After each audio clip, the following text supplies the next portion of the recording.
Welcome y'all to Robin on the Farm. Today I'm making homemade Southern buttermilk biscuits. This is a really easy 3-ingredient biscuit recipe that comes together in just 30 minutes from start to finish. So this is a great recipe to try.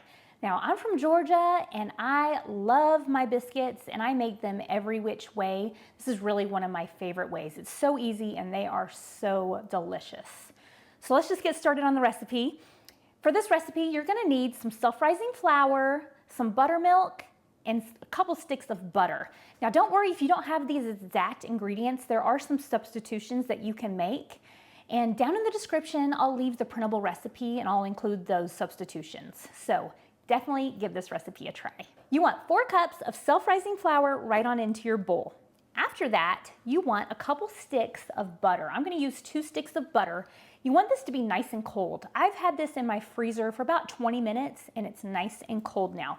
So I'm gonna go ahead and grate up these 2 sticks of butter right on into my mixing bowl with my self-rising flour. Now I'm making 24 biscuits today, but if you don't wanna make that many, you can definitely divide this recipe in half. Or an even better thing to do is to make this entire recipe, bake however many you want, and freeze the rest for later. Then you can just get them out, bake them from frozen.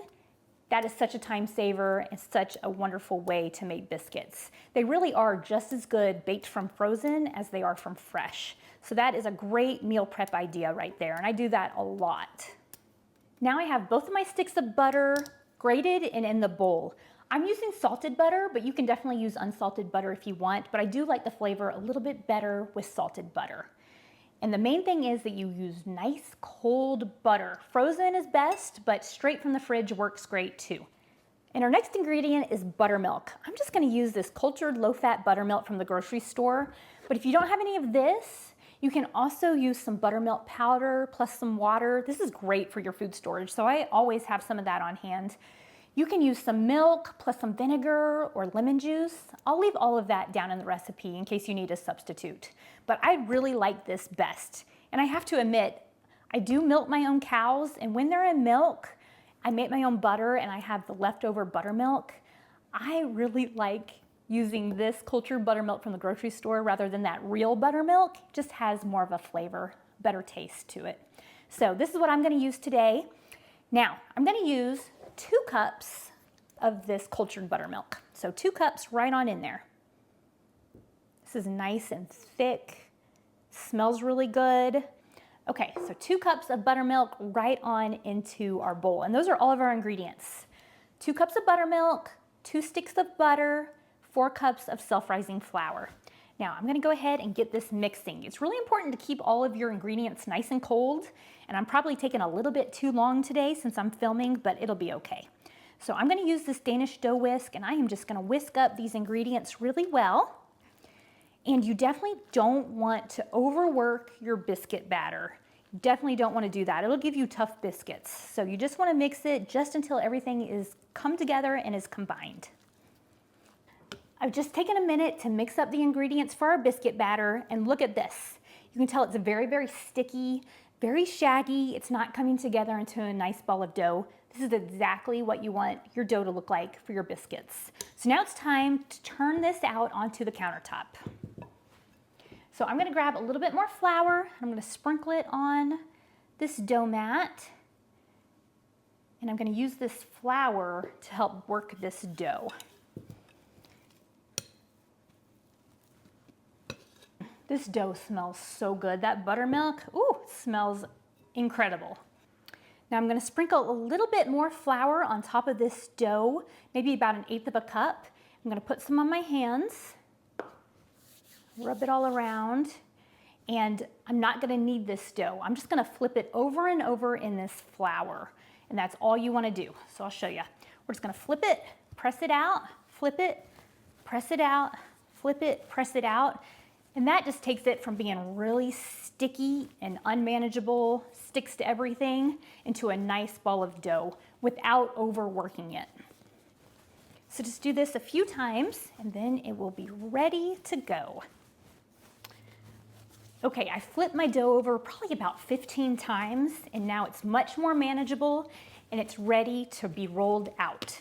So I'm gonna grab my rolling pin. I'm gonna put a little bit of flour on this rolling pin to help it not stick to this too.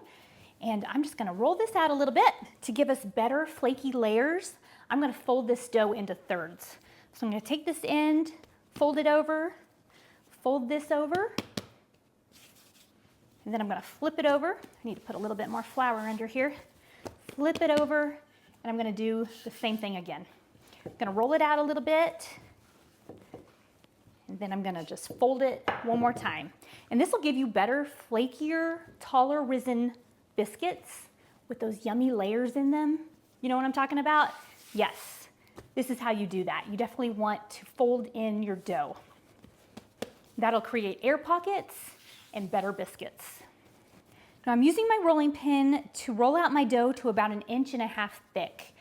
This is a little bit bigger than I normally make my biscuits, but I think this looks really good. So 1 inch to 1.5 inches thick. This looks great. Now I'm gonna grab one of my biscuit cutters. I'm trying to make bigger biscuits than normal today, so I'm using a little bit bigger of a cutter than I normally do. This is a 3¼ inch biscuit cutter. So it's 3¼ inches in diameter. You can make yours whatever size you want, but that's what I'm going for today. So I'm gonna go ahead and cut my biscuits.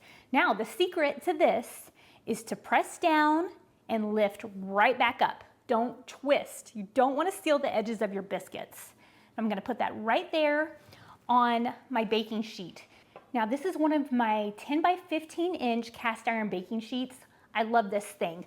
I oiled it up really well and it's ready for the biscuits to go on. I love cast iron for making biscuits, but you can use any cookie sheet that you have. Okay, so I'm gonna keep on cutting these biscuits. Press down, lift right back up. There we go. And this is a nice size for this cookie sheet because it's just the perfect amount to fit 3 wide. And I'm just gonna continue doing this until I have all of my biscuits cut and all of my dough used. I'm hoping to get 12 biscuits out of this. We will see what happens. Look at that, exactly 12 biscuits, exactly what I was going for. Okay, I like to put my biscuits on the cookie sheet touching. That'll help your biscuits to rise up instead of out, and it'll give you taller, flakier biscuits, and you'll also get really nice soft sides and edges, which I think is really good for biscuits. So this is what mine look like. I'm gonna go ahead and throw them in the oven. I have preheated my oven to 450 degrees, and I'm gonna let these bake for about 16 to 18 minutes, and I'll show them to you when I get them out. Oh my goodness. Will y'all just look at these big, beautiful biscuits?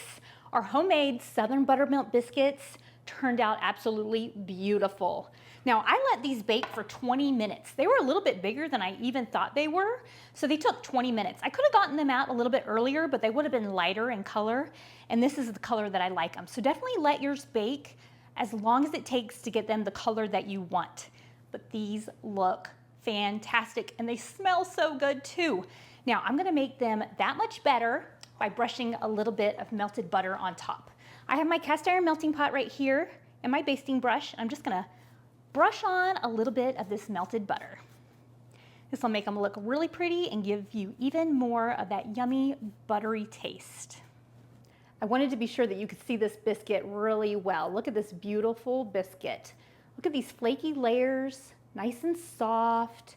Has a really pretty color on the bottom. Top is a beautiful golden brown. This looks fantastic. Let's dig into one of these. Oh, look at that. Look at those layers. I love that about biscuits. Biscuits have got to have layers. Look at that. Ooh, it's hot. It's steaming. Look at that. Oh my goodness. What a fantastic biscuit. Well, I guess all that's left to do is to take a bite of one of these biscuits and see if they taste as good as they look. They do. Honestly, they taste even better than they look. I make biscuits all the time, and every time I take a bite of one, I'm always amazed at how good it tastes. So I love biscuits. This is a great recipe to try out. 3 ingredients, easy homemade biscuits. I'll leave the recipe down in the description. You can print it out, make these biscuits, and let me know how much you love them. I have lots more easy recipes to share with y'all, so you be sure to subscribe, and I'll see you next time on Robin on the Farm. Robin's in the kitchen, dough beneath her hands, wheat from the fields and eggs from her land. Sunlight through the window, a warm golden glow. She's working hard to make that dough.